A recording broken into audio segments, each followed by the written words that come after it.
પ્રભુ ઈસુ ખ્રિસ્તના નામમાં આપ સર્વને પ્રેમી સલામ. ઇસરાયલ પ્રજા જે અનેક શત્રુઓથી ઘેરાયેલી હતી તે શત્રુઓની યાદી ગીતશાસ્ત્ર 83:5-8 વાંચવા મળે છે.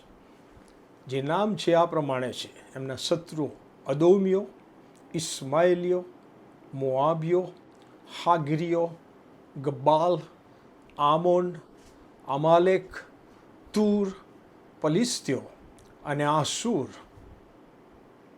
આ તમામ ઇસરાયલના શત્રુઓ છે. કલમ 6માં લખવામાં આવ્યું છે કે તંબુમાં રહેનાર અદોમીઓ, ઇસ્માઇલીઓ, મોઆબીઓ, હાગરીઓ, ગબાલ તથા આમોન, અમાલેક, તૂરની વસ્તી સહિત પલિસ્તીઓ કરાર કરે છે. આસુર પણ તેઓની સાથે સામેલ થયેલો છે.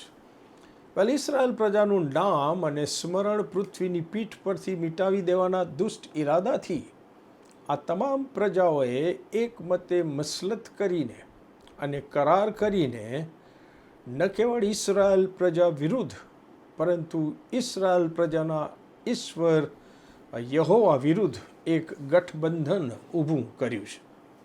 કલમ 5માં ગીત કરતા કહે છે કે હે ઈશ્વર, તેઓએ એક મતે મસલત કરી છે અને તેઓ ભેગા થઈને તમારી વિરુદ્ધ કરાર કરે છે.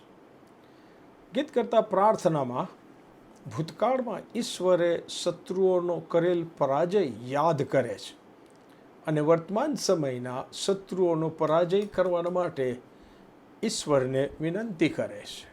કલમ 9થી જેમ મિદ્યાનને તમે કર્યું અને જેમ કિશોનના નાણાં પાસે સિસરા તથા યાબીનને તમે કર્યું તેમ તેઓને કરો. તેઓ એનદોરની પાસે નાશ પામ્યા. તેઓ ભૂમિના ખાતર જેવા થઈ ગયા. તેઓના સરદારોને ઓરેબ તથા ઝેબના જેવા, હા, તેઓના સર્વ અધિકારીઓને ઝેબા તથા સાલ્મુન્નાના જેવા કરો.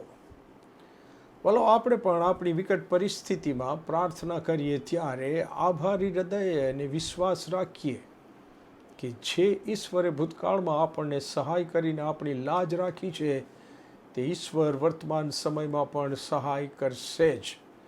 આ વિશ્વાસ અને આભારી અંતઃકરણે આપણે પ્રાર્થના કરતા રહેવાનું છે. આમેન.